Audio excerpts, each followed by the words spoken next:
This is UniTalk, the podcast series of the University of Debrecen. We've saved you a seat. In each episode, we'll show you a different aspect of life at UD. Students, professors, and researchers will take you behind the scenes to talk about their life, work, and passion. Hi everyone, this is the UniTalk, the new podcast series of the University of Debrecen. This is Esther, and one of the hosts of the podcast today. And here's Dori with me, my colleague from the university. Hi everyone. And Kanna from Japan. Hello everyone. Kanna is the student of the university since more than 3 years now. Is that correct? I started my study in 2019, so this is my third year. Okay. Mm-hmm.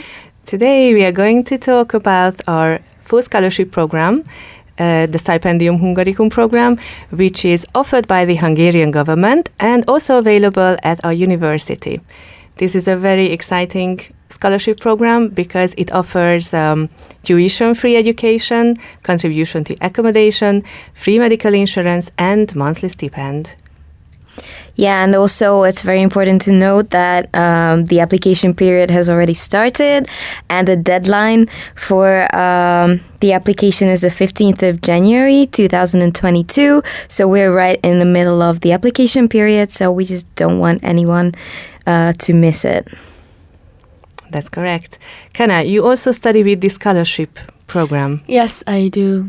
How and where did you hear about the scholarship option first? Can you tell us about that? Yes, of course. It was during my high school year. I was actually in 9th grade, and I found about the scholarship through my researches in the internet because I was concerned so much about my future. Like, okay, what am I going to do? How am I going to support myself? I didn't want to rely too much on my parents. And my sister was actually studying in Budapest, the capital of Hungary. She went there on that year, I think. And I figured out about the Stipendium Hungaricum program. Then that's how I found out about the scholarship. Yes. And how did you prepare for your application? Like, what were the steps you took?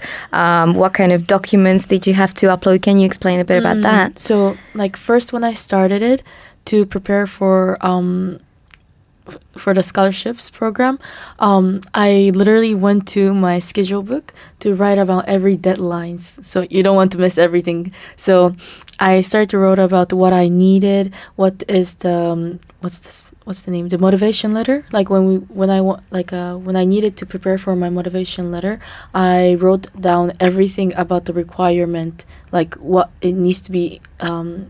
How do I say it? Included in the motivation letter. So first I just wrote down everything I needed, everything it was required from the university, and especially, most importantly, I was trying to keep my GPA high as possible in the high school. Okay, and did you have an entrance exam as well? Yes, in Debrecen when I was entering. I think I had 2 entrance exams. No, just one. From the university, it was one. And entrance exam, I had it in my major. I'm majoring in commerce and marketing. So when I was having the entrance exam, it was specified in mathematics. And yes, the mathematics was one of the important area. Kanna, your chosen subject is commerce and marketing. Yes. And what did you write in your motivation letter? Why did you choose this special program? Well, first I was not intended to apply for commerce and marketing. First, I was interested in more of international relations because under the international relation major, I found international communication. There is a dedicated website, the apply.stipendiumhungaricum.hu, where you should submit your application. Maybe you remember the time you pressed the submit button. Was it difficult to apply? Was it difficult to use this website? Well, it was not. I found it not very difficult. It was very easy for me to just click and find everything that I needed. So for me, it wasn't very difficult. It was very understandable and clear website. So you think it's straightforward, like what you have to do there? Yes, it was pretty much straightforward. And I don't really struggle with the technical issues, thankfully. So it wasn't very, very hard for me to use them. Do you remember what kind of documents you needed to use to upload along with your application? Yes, I do remember. First of all, I needed the motivation letter to submit, and as well as my school reports and my passport and language certificate, and at the end, a high school diploma. I uploaded these things.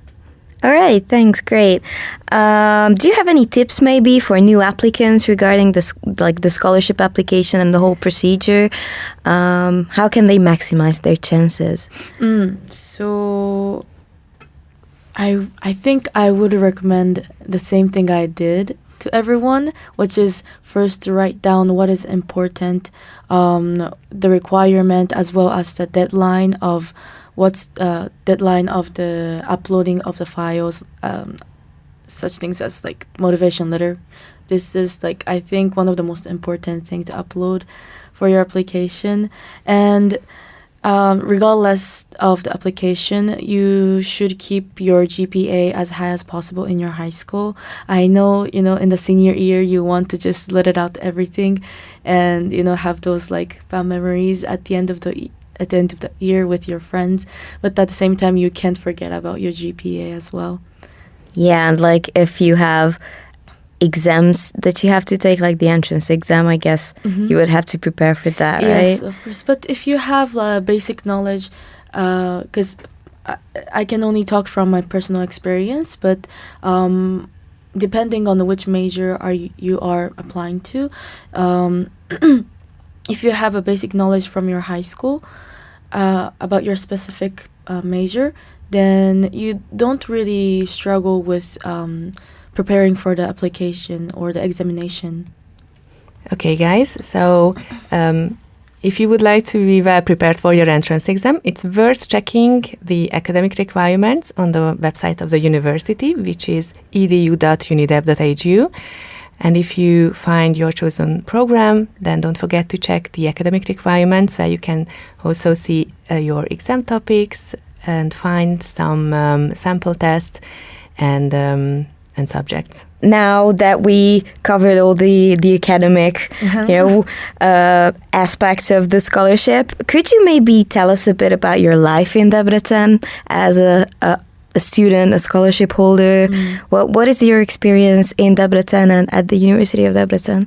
Well, 3 years in Debrecen, I have a lot of experience, academic-wise and life-wise. Well, academic-wise, you could tell that commerce and marketing students, we are not such a big group, so I can't really expand my experience in those areas, because for 3 years I have same classmates, which is like very, how do I say it? I feel very comfortable around my environment in academic wise. But you have international classmates. A lot. None of the students are from Japan. Some people are from Nigeria, China, Mongolia, and Kazakhstan, and all the other countries I never heard of. And when I go out of the university, the whole town is pretty much very multicultural. So everywhere you go, you see hundreds of different future faces, and I'm like, where is this? Mostly I feel like Debrecen is not I don't see Debrecen as like one old town city, but more of like multicultural city, because everywhere you go, you hear English, except the services in here. But people walking around the street is just so many things. Like, it's so many things that's going on all at once. It's that I can't even catch up with what is going on around me sometimes. But the environment in here, like, more open-minded you are, the more experience you will gain from a lot of people. And you start to see things from multi-perspectives. So, like, you start to learn that there's multiple answers to one problem. You used to be like more of like a tunnel vision, but then after you coming here, you will be like, you will forcefully be more open-minded, because in order to survive or to live in this Debrecen city, it's very exciting to see yourself improve in every perspective, not only academic-wise, but your life in general. Like to grow as a person, I guess. You're right, yes, grow as a person, exactly. Well, it's great that you mentioned that you see Debrecen as like a very international environment, because as of this academic year, I'm sure you're aware, we have more than 7,000 international students. So, and we're always happy to see the numbers grow. So yeah, it's great to see that they're actually not just on campus, but like mingling and like meeting up in town, and and they're everywhere. So like even me, when I just walk down the street, I'm like, oh hey, that's one of our students. I just met them like in the office a couple of days ago. So it's great that small town, it's great that you have the same experience, that these people are actually living life to the fullest here in Debrecen. And by the way, Kanna, do you speak Hungarian? As you like live in this city, you will naturally start to remember like common communication, like just little greetings of the languages. You will start to like learn from your experience in the city. Yeah, so you can say like, how are you in Hungarian, and thank you very much. Yes, yeah, yes. I guess that goes a long way with the locals, right? Right, yes. Yeah. Do you have a great Japanese community here in Debrecen? Well, actually, I found out about the community recently. I think more than 90% of the students who are from Japan are major or studying medicine. So most of them are in the main campus, and they do have a big community. As a statistic, it says more than 200 students from Japan are currently in Debrecen University. And every year, they do have a welcome ceremony with the Japanese community, and they mentioned that there will be like more than 80 students to like gather around to celebrate newcomers every year. So, which is very heartwarming to hear about it. That's great. But we talked beforehand like a couple of months ago, and you told me that you don't especially want to like hang out with the Japanese students because you're so excited to be around like all other cultures. So like like it's not like I don't want to, but like think about myself back in Japan, like I would be able to do the same thing, to hang around and speak Japanese. That's what I was used to for 18 years of my life back in Japan. So when I came here, I was like, okay, there's more things to do, more things to discover, like other than hanging around with Japanese people. I could do that when I go back. So when I came here, I was like, okay, let's explore around something other than things that I never experienced. I'm a very curious person, so I would go out to the other side to see the other world, and I really appreciate myself to do that. What do you think is the best thing for you about this scholarship? Like, what do you appreciate the most about it? Well, I won't lie, no sugarcoating, but first, the thing I really do appreciate is about this like whole inclusive coverage from the Stipendium Hungaricum, like from the tuition fee to the accommodation to the insurance, as well as a monthly fee of like supporting. That's the first thing I would appreciate about the scholarship Stipendium Hungaricum. And I would say the second thing is, another thing that I really do appreciate is that by being a scholarship student, it opens me up with more opportunity. And when I first came here, I had a mentor who supported me from first step, like from opening the bank account to showing me the city. And these people are co-mentors in the city. And after 1 year of like being supported by this mentor, I had also have an opportunity to become in the same position, and I am very happy to say that I am the part of them currently. So you're a mentor for freshmen who want the scholarship? Yes, so every newcomer student could have opportunity to apply for this program and get supported of the local services in here, and that is very, very a great opportunity when you come here, because you basically lost in this city when you come here. Coming from a total different country, country. Right, It helps a right. lot when you have someone to turn to. Talking about good times, what's your fondest memory of living in Debrecen? What pops into Well, mind? nothing is better than spending my time with friends, you know. So on the weekends we go out. We go out in the city. On the weekdays, Debrecen is very quiet and calm, so it's really a great environment for students compared to Budapest. Budapest is very rushy city, so Debrecen you'll be able to focus more on your study in the weekdays, and then on the weekend, the fun part comes. So I usually go out with my friends and have some drinks and catch up with their lives. Okay, what happened? And I think it's the little things, you know, like it's the little things, and you sometimes look back and oh, that was a good old times, and I think that would be the kind of the fondest memory that I would have in my life. What do you think are the main differences between Japan and Hungary? What was something that was really like, okay, this is weird here, like I'm not used to this? Well, when I first came here, I was surprised with a lot of things. Like, there's no such things as like main differences, because basically everything is different. Like from the street to the scenery to the even the scent of the atmosphere. Like you just feel everything is so different.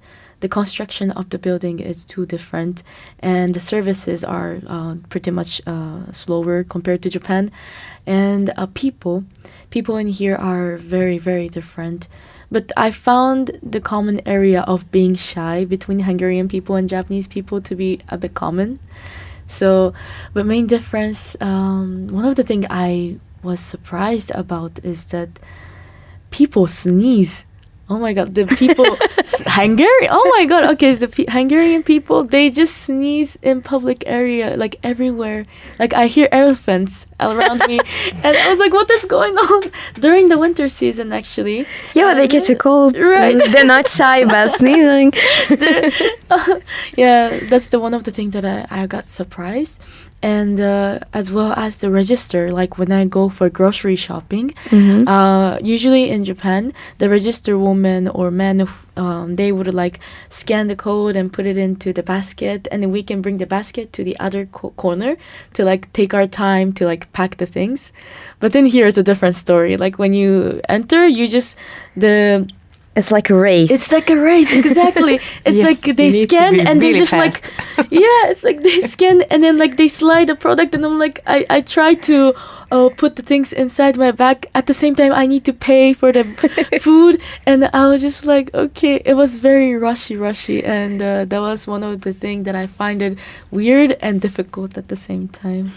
Do you go home often? Do you visit your parents or? Once in a year in the summer. But how do I say it? Because of the COVID, I was not able to go back to my home for 2 years. And yes, like I left my country when I was 18, and then when I came back, I was already 20 years old, and I saw my mom, and it's just like tears on my faces all around.